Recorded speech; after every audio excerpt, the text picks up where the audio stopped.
આકાશવાણી અમદાવાદ વડોદરા પ્રાદેશિક સમાચાર સોનલ પરમાર વાંચે છે. ગૌણ સેવા પસંદગી મંડળની જુનિયર ક્લર્ક, સિનિયર ક્લર્ક તથા હેડ ક્લર્કની પ્રાથમિક પરીક્ષા પૂર્ણ થઈ હોવાની માહિતી ગૌણ સેવા પસંદગી મંડળના સચિવ હસમુખ પટેલે આપી હતી.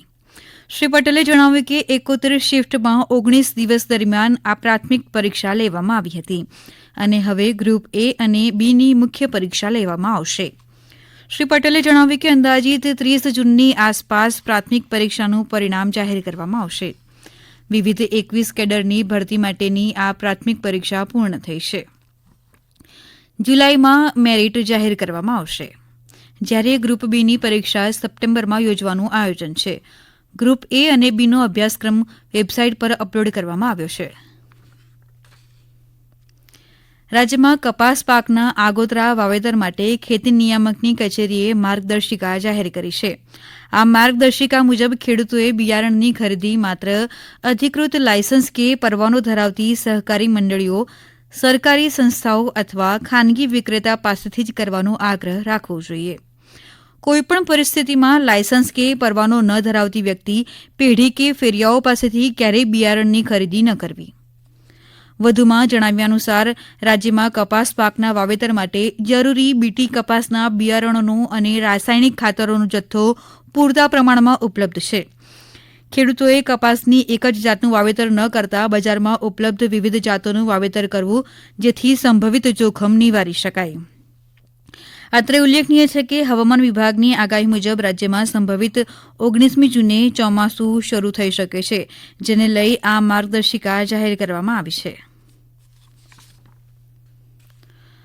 દમણ અને દાદરાનગર હવેલી તંત્ર દ્વારા ચોમાસાની ઋતુમાં થતા પાણી ભરાવાની પરિસ્થિતિને પહોંચી વળવા અત્યારથી જ કામે લાગી ગયું છે.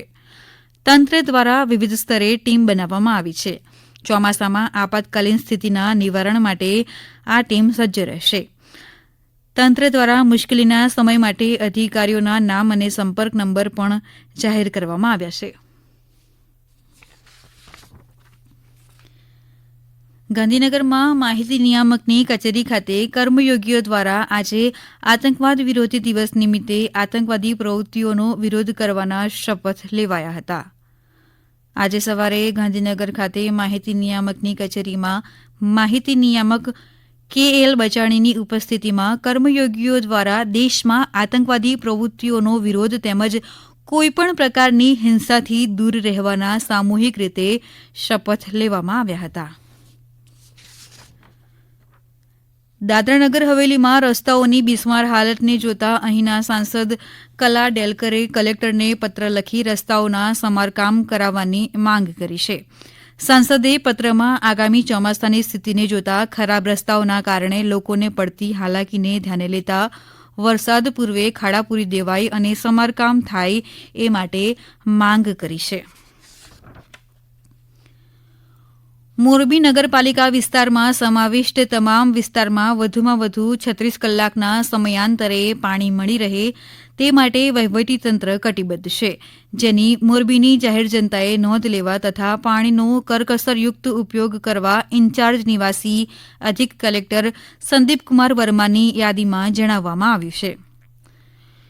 પાણીનું વિતરણ યોગ્ય સમયે થઈ શકે તે માટે પમ્પિંગ પણ વધારવામાં આવ્યું છે.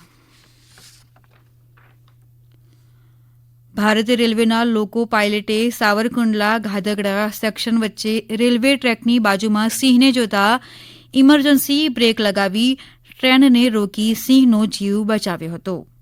ભાવનગર ડિવિઝનના વરિષ્ઠ DCM માશરૂક અહમદે જણાવ્યું કે તાજેતરમાં લોકો pilot Mahesh Baloliya goods train પર કામ કરતા સમયે સવારે 5 વાગ્યાની આસપાસ રેલવે ટ્રેકની બાજુમાં સિંહને જોતા તેમનો જીવ બચાવ્યો હતો. ઉલ્લેખનીય છે કે ભાવનગર રેલવે મંડળ સિંહ સહિતના વન્યજીવોના સંરક્ષણ માટે સતત પ્રયાસ કરી રહ્યું છે. આજથી IPLનો પ્લે ઓફ રાઉન્ડ શરૂ થશે. પ્રથમ ક્વોલિફાયર મેચ આજે રાત્રે 7:30 કલાકે અમદાવાદના નરેન્દ્ર મોદી ક્રિકેટ સ્ટેડિયમમાં કોલકાતા નાઇટ રાઇડર્સ અને સનરાઇઝર્સ હૈદરાબાદ વચ્ચે રમાશે. બંને ટીમો લીગ તબક્કાના પોઈન્ટ ટેબલમાં અનુક્રમે પ્રથમ અને દ્વિતીય ક્રમે છે. આજની મેચ જીતનારી ટીમ સીધી ફાઇનલમાં પ્રવેશશે, જ્યારે હારનાર ટીમ બુધવારે આરસીબી અને રાજસ્થાન રોયલ્સ વચ્ચે રમાનારી મેચની વિજેતા ટીમ સામે રમશે. ગુજરાત રાજ્ય લલિત કલા અકાદમી દ્વારા માંડવી ખાતે રેત શિલ્પ મહોત્સવનું આયોજન કરાયું હતું. કચ્છના જાણીતા રેત શિલ્પ કલાકાર અનિલભાઈ જોશી મુખ્ય કલાકાર તરીકે રહ્યા હતા અને તેમની સાથે કચ્છના સ્થાનિક 9 જેટલા કલાકારોએ ભાગ લીધો હતો અને સુંદર રેત શિલ્પ બનાવ્યા હતા. સ્થાનિક લોકો તેમજ પ્રવાસીઓ આ રેત શિલ્પને નિહાળી રોમાંચિત બન્યા હતા. આ મહોત્સવમાં કચ્છ સંસ્કૃતિને લગતા શિલ્પો જેવા કે જેસલ જાડેજા, આઈ લવ કચ્છ, રણનું વાહન, કચ્છ સંસ્કૃતિ, પાળિયાદેવ, હાજી કાસમ અને વીજળી ફ્લેમિંગો જેવા વિવિધ વિષયો પર સુંદર રેત શિલ્પો રજૂ કરાયા હતા. આકાશવાણીના અમદાવાદ વડોદરા કેન્દ્ર પરથી પ્રાદેશિક સમાચાર પૂરા થયા.